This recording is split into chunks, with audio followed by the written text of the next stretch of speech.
আজকের গল্প নাটকের নাম ঘর, লেখিকা ডক্টর সুজাতা ঘোষ। পর্ব 1। মাঝরাত, চাঁদের আলো এসে পড়েছে জলের কালো প্রথম স্তরে। গাছগুলো ঠায় দাঁড়িয়ে বহু যুগ ধরে। হাসির কোলে 2 বছরের মেয়ে শিউলিকে টানতে টানতে এসে পৌঁছলো নদীর ধারে। বলরাম কাঁধে তুলে নিয়েছে 4 বছরের ছেলে পল্টুকে। এই দুটি রতনই তাদের ইচ্ছা শক্তি বেঁচে থাকার। 4টি মানুষ কোনো রকমে পালিয়ে বাঁচতে পারলেও চাঁদও খুশি হয়। হালকা মিষ্টি আলো তাই হয়তো ছড়িয়ে দিয়েছে অন্ধকারের পথকে কিছুটা মসৃণ করার জন্য। অনেকটা পথ বাবুল খেয়র কেওড়া পেরিয়ে কাদায় থপথপিয়ে এসে উঠল ছোট্ট ডিঙিটায়। চিরদিনের মতো চলে যেতে হবে এই সুন্দরী বনকে ছেড়ে। কত স্বপ্ন, ইচ্ছা, ভালোবাসা পিছনে ফেলে শেষবারের মতো সুন্দরী গাছগুলোকে বেদনা ভরা দৃষ্টিতে তাকিয়ে বিদায় জানালো হাসি। হাসি কণা। ছোটবেলায় আদর করে নাম রেখেছিল ওর মা। বিয়ে দিয়েছিল এই বলরামের সাথে। তখন ওর বয়স বড়জোর 13 বছর হবে। পছন্দ না হলেও মুখ ফুটে বলতে পারেনি।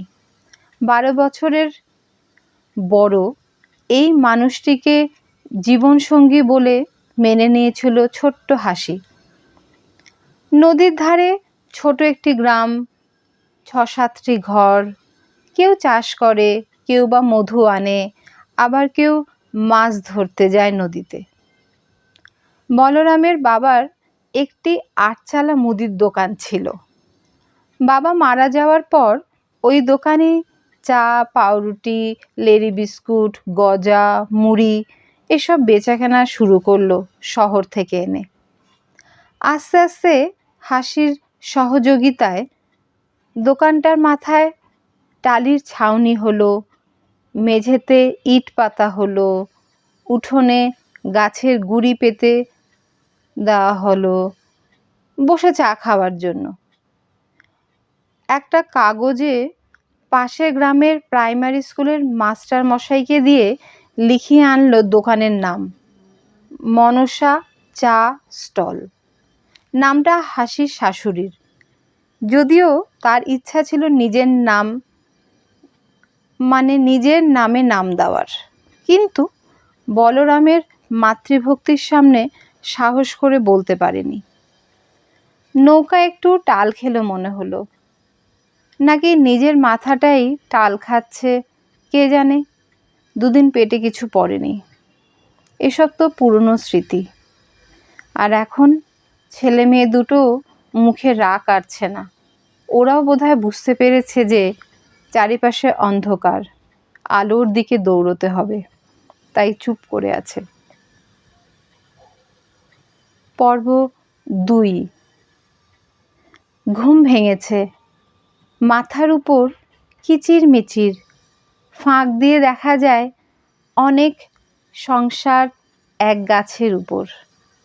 হাসির চোখ ঘোরে গাছ থেকে আকাশ, অন্য গাছ, পাতা, মাটির ঘর, সরু রাস্তা, ধুলো, নেড়ি কুকুর, চায়ের দোকান। বলরাম কোথায়? দেখা যায় না কেন? হাসি উঠে বসলো।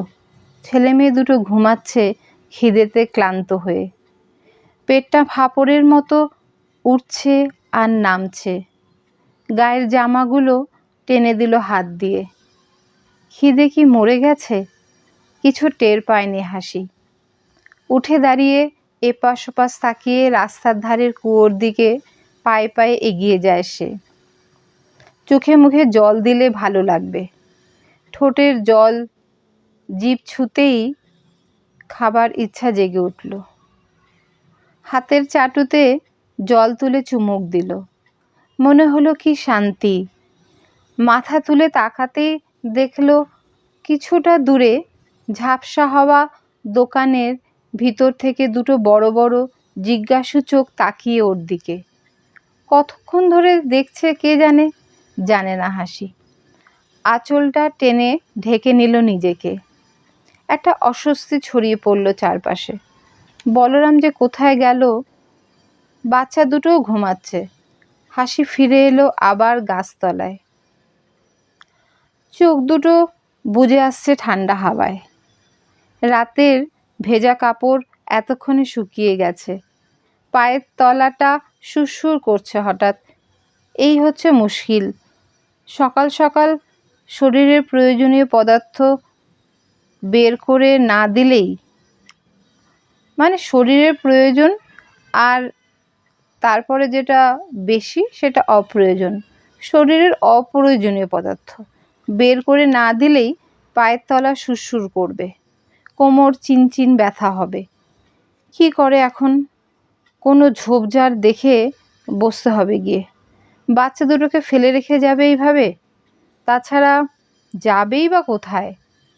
যদি কেউ দেখে, ওই যে দূরে মাটির ঢিবির মতো রয়েছে, ওর পিছনে যাওয়া যেতে পারে।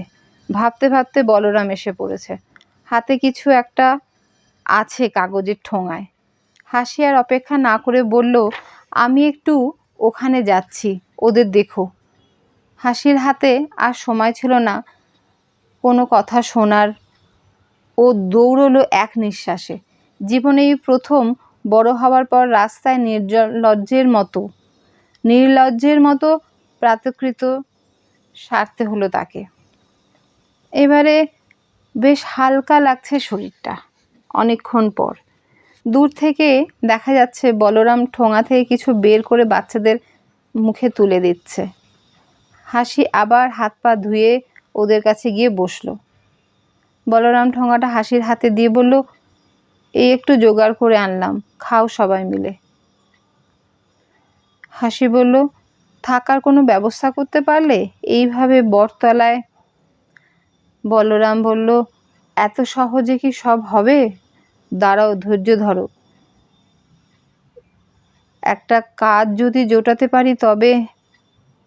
হাসি বলল, কারুর বাড়ি যদি বাসন মাজার কাজ পাই আমি করবক্ষণ। বলরাম তাকে বলল, দাঁড়াও, ওই দোকানটায় গিয়ে কথা বলে দেখি। তোমরা খাও, আমি একটু চেষ্টা করি যদি কিছু কাজের ব্যবস্থা করা যায়। হাসি বলল, এইটুকু হাতে নিয়ে যাও, পেটে কিছু পড়েনি, 3 দিন হয়ে গেল। বলরাম এগিয়ে গেল কাজের খোঁজে। পর্ব 3। পল্টু আর সিংকিকে 2 মাইল হেঁটে পাঠশালায় চটের উপর বসিয়ে দিয়ে হাসি চলে গেল কাজে। এই বাড়িতেই থাকে, খায়, ঘরের সব কাজ নিজের মতো করে দেখে শুনে করে নেয়। বলরাম এদেরই মিষ্টির দোকানে সারাদিন গায়ে গতরে খাটে। মাস গেলে 100 টাকা হাত খরচ আর পুরো সংসার নিয়ে থাকা খাওয়া। এভাবেই চলছে প্রায় 3 বছর ধরে। এখন মনে মনে ধন্যবাদ জানায় ওই চায়ের দোকানদারকে। সেদিন যখন বলরাম এই নতুন মাটিতে কাজ খুঁজতে এসেছিল তখন ওই দোকানদারই তার ভাইয়ের কাছে পাঠিয়েছিলেন।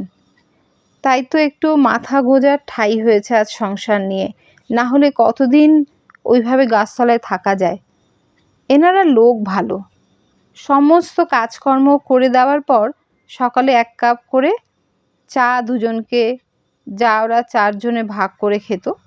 দুপুরের 3 বাটি ভাত আর ডাল, 2 বাটি বড়দের আর 1 বাটি ছোটদের, এইভাবে দিত। আর সেই রাতে 2টো করে রুটি আর একটু তরকারি। এর থেকে ভাববার কোনো দরকার নেই যে বাড়িতে কোনো রান্না হয় না। হাসির সব রান্না করে দেয়, কিন্তু এসব মালিকের জন্য। আর ওদের জন্য সারা বছর একই খাবার বরাদ্দ। তবু ওরা সুখী। সমস্ত রান্না বান্না করে দেওয়ার পর মালিক ওদেরকে এই বাটি বাটি খাবার দিয়ে দেয় দুপুর আর রাতের জন্য। ওরা খুশি। তবুও ওরা সুখী আর খুশি। 4 জনে এক ছাদের নিচে দুবেলা খেয়ে বেঁচে আছে। একবার লেখাপড়া শিখিয়ে ছেলে মেয়ে দুটোকে মানুষ করতে পারলেই তো কেল্লা ফতে। তাই দাঁতে দাঁত চেপে সারাদিন পরিশ্রম করে চলেছে বলরাম আর হাসি। পর্ব 4। বিছানায় শুয়ে হাসির মনে পড়ে বহু পিছনে ফেলে আসা অতীতকে। বিয়ের পর শ্বশুর শাশুড়ি ননদ দেওর ভাসুর আর তাদের সংসার, সে যেন এক রাবণের সংসার। সদ্য বউ হয়ে আসা হাসিকণা ভেবে পেত না সারাদিন রান্নাঘরে উনুনের তাপে জ্বলে পুড়ে আসার পর কোথায় এসে একটু পা ছড়িয়ে বসবে। নিজের ঘর বলে কিছু ছিল না, সবাই মিলেমিশে থাকতে হয়। শাশুড়ির মহা উপদেশ ছিল এটাই। অনেক সাহস করে অশান্তি করাতে অবশেষে বলরাম নিজে হাতে মাটি দিয়ে একতলার ছাদে একটা ঘর বানিয়েছিল। মাটির ঘরের উপর আর একটা মাটির ঘর। মাথাকে হাঁটুর কাছে নামিয়ে এনে ভেতরে ঢুকতে হতো। কোনো জানলা না থাকায় দম বন্ধ হয়ে আসতো হাসির। তার উপর যখন বলরাম দরজা টেনে দিত রাতে, সে তো আরও ভয়ঙ্কর। সমস্ত পুরুষত্ব তখন একমাত্র দেখাবার সুযোগ পেত বলরাম হাসিকণাকে। এভাবে সে জন্ম দিয়েছিল তার একান্ত আপন পল্টু আর সিংকিকে। আজ বয়সের অভিজ্ঞতায় তার স্মৃতি সুন্দর মনে হয়। চুলে পাক ধরেছে, কোমরে মেদ, চোখে চশমা, নখে কুনি আর পায়ে হাজা। বলরামকে অনেক বুঝিয়ে হাসি আসতে পেরেছিল নতুন এক শহর কলকাতায়। প্রথমে বলরাম একা এসে কাজ জোটানোর চেষ্টা করেছিল একটা মুদি দোকানে। সেখানে সে ঘুমোতো রাতে, সারাদিন কাজ করত। সেই দোকানেই সারাদিন কাজ করে তারপর সেই দোকানেই ঘুমানোর একটা সুযোগ সুবিধা করে নিয়েছিল। ধীরে ধীরে টাকা জমিয়ে একটা ছোট ঘর ভাড়া নেয়। তার মতো অনেক মানুষই থাকে এই সারিবদ্ধ ঘরগুলিতে।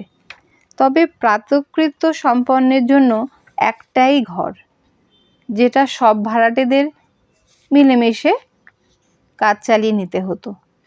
এখানে মিষ্টির দোকানের বাড়ি ছেড়ে ছেলে মেয়ে নিয়ে হাসিকণা চলে আসে। তারপর বহু বছর কেটে যায় এই ঘরে।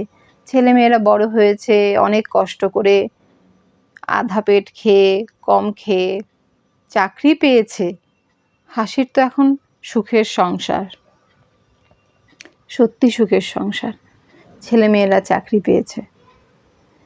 পর্ব 5। ছেলে, ছেলের বউ, তার 3 ছেলে মেয়ে আর বলরামকে নিয়ে হাসির সুখের সারাদিন রাত। সারাদিন নানা কাজে ব্যস্ত হাসি ভুলেই যায় যে তার ঘরে এখনো বাকি রয়ে গেছে। তার যে নিজের ঘর, সেটাই বাকি রয়ে গেছে। সময় সরে সরে যায়, স্মৃতি আবছা হয়, সুখ দুঃখ ঘুরে ফিরে আসে আর যায়। হাসিকণার জীবনে প্রয়োজনীয়তা কমছে আর অন্যদের বাড়ছে। বলরাম তো চিরদিনই বিনা চাহিদার এক মানুষ। পা গুটিয়ে ঘুমানোর মতো জায়গা আর জীবিত থাকার মতো খাদ্যকেই তার জীবনের চরম পাওনা বলে মনে করে। হাসির জায়গায় ক্রমশ ছোট হতে হতে বিন্দুতে মিশেছে।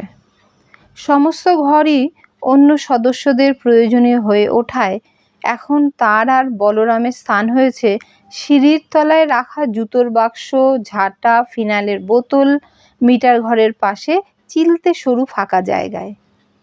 হাসিকণা তাতেই সুন্দর রূপ ছড়িয়ে দিয়ে নিজের চেষ্টায় একটা ঘরের ছবি তৈরি করেছে। পরিষ্কার একটা পায়া নড়া চৌকি পেতেছে, তার উপর পুরনো ছেঁড়া বিছানার চাদর সেলাই করে পাতা, কোণে রান্নার সরঞ্জাম, দেওয়ালে ছোট আয়না, মাথার কাছে কাগজের বাক্সের উপর লক্ষ্মী, রাধাকৃষ্ণ, কালী, শিব সবাই আছে পায়ে ফুল নিয়ে হাসি মুখে। হাসিকণার কয়েক বছর আগে কথা মনে পড়ে গেল। ছেলে নতুন বাড়ি করেছে, সে যেন বিশাল এক রাজমহল। ভাবতেই ভাঙা ভাড়ার ঘরের শুয়ে শরীর কেঁপে উঠত তার। এও ছিল ভাগ্যে। মনে পড়ে সকালবেলা উপোস করে স্নান করে নতুন শাড়ি পরে বাড়ির চারিদিকে ফুল হাতে গৃহপ্রবেশ করেছিল সে। চোখের কোলে জল মুখে এলো। ভাবল এই ঘরও বেশ ভালো, যেখানে সে আজ আছে। দরজা খুললেই আকাশ, মাটি, বৃষ্টির জল, ফুল পাতা। বলরাম, সন্তানরা, এরা সবাই যারা আছে সাথে, তারা তার নিজেরই। তাই বলরাম সান্ত্বনা দিয়ে বলে, এই বেশ ভালো আছে। দরজা খুললেই সমস্ত পৃথিবী। দু চোখ ভরে আনন্দ নাও, শান্তিতে শ্বাস ছাড়ো, আর কি চাই? হাসিকণা হেসে উত্তর দেয়, হ্যাঁ, বাইরে সুন্দর বাগানও করেছি। কষ্ট করে দূরে যেতে হবে না, হাত বাড়ালেই ঠাকুরের ফুল। ইচ্ছা হলে সকালে হাঁটতেও পারি। বলরাম বলল, হ্যাঁ, এই ভালো। এই শেষ বয়সে এর চেয়ে বেশি আর দরকার কি? হাসির চোখের কোণে জল মুছে বলল, কোনোদিন কি দরকার ছিল কিছু তোমার? বলরাম বলল, জানি তোমার অনেক অভিযোগ আমার উপর, কিন্তু আমার যে এর চেয়ে বেশি সামর্থ্যও ছিল না কোনোদিনই। দুবেলা যাতে খেতে পাও আর মাথার উপর যাতে ছাদ থাকে, সেটুকু তো করে দিয়েছি আমি। হাসি বলল, তা দিয়েছ, কিন্তু সে ছাদ আমার নয়। অন্যের ছাদের নিচে সারাটা জীবন সংসার সাজিয়ে গেলাম, নিজের ঘর কি তাই বুঝলাম না। বলরাম বলল, যেদিন সুন্দরবন ছেড়েছি বাঁচার জন্য, সেদিন শুধু যে কোনোভাবে একটা জায়গা খুঁজেছি যাতে মাথা গুঁজতে পারি। ওখানে থাকলে না খেয়ে মরতে হতো। এখানে এসে আর যাই হোক, সেই সমস্যা তো হয়নি। প্রাণেও বেঁচেছি, খাবারও পেয়েছি। কত মানুষ তো রাস্তায় জন্মায়, সংসার পাতে, শেষ হয়ে যায়। আমরা তো অন্তত ঘরের ভিতরটা সারা জীবন কাটিয়ে গেলাম, হলোই বা অন্যের। হাসিকণা দীর্ঘশ্বাস ফেলে বলে, হ্যাঁ, সেই ঠিকই বলেছ। ঘর নাই বা হলো, ছাদ তো আছে। ছেলেমেয়েরাও ভালোভাবে বেঁচে আছে তাদের সংসার নিয়ে। এখন আমাদের জীবনটায় আর দেখার বাকি বা কি আছে? জীবনের শেষে মৃত্যুর জন্য অপেক্ষা মাত্র। বলরাম বলল, অনেক রাত হলো, এবারে দরজা বন্ধ করে দেই, না হলে বৌমা আবার চেঁচামেচি করবে। হাসি বলল, সেই ভালো, আমারও ঘুম পাচ্ছে। বসে বসে সকালের জন্য অপেক্ষা করে লাভ কি? চলো ঘুমাই। সিঁড়িরই তো দরজা বন্ধই করে দাও। বলরাম বলল, হ্যাঁ, এভাবেই একদিন হয়তো চিরদিনের মতো ঘুমের দেশে চলে যাব। হাসিকণার বন্ধ চোখ দুশ্চিন্তার ভাঁজ পড়ে। সে জানে সবাইকেই একদিন চলে যেতে হবে, কিন্তু তার জীবনের শেষ সঙ্গী এই মানুষটি চিরকালের অপছন্দের হলেও এই শেষ ভরসা একজন মানুষ হিসেবে পাশে থাকার জন্য। কাকে আগে যেতে হবে তা কেউ জানে না। মনে মনে প্রার্থনা করে হাসি, সকালে উঠে যেন পাশে মানুষটাকে দেখতে পায়, শ্বাস নিচ্ছে। আজকাল বড় ভয় হয় হাসির। এখন কত রাত জানে না হাসিকণা। চাঁদের আলো দরজার ফাঁক দিয়ে বিছানায় এসে পড়ছে। আজ মনে হচ্ছে জীবন বড় লোভনীয়, ছেড়ে যেতে মন চায় না। আর কতগুলো শ্বাস নিতে পারবে সে জানে না, তবে এইটুকু বোঝে অপছন্দের মানুষও শেষ জীবনের সঙ্গী হয়ে ওঠে অভ্যেসবশত। ঘরের জন্য ছাদ, মাটি, দেওয়াল, নাকি তার হাত ধরাটাই সবচেয়ে বড় ভিত হয়ে ওঠে একসময়। হাসিকণা পাশ ফিরে বলরামকে দেখে ভাবে, এ জন্মে ঘর নাই বা হলো, পরের জন্মে হবে। এখন যেন হাত ছেড়ে পালিয়ে যেও না আমায় একা রেখে।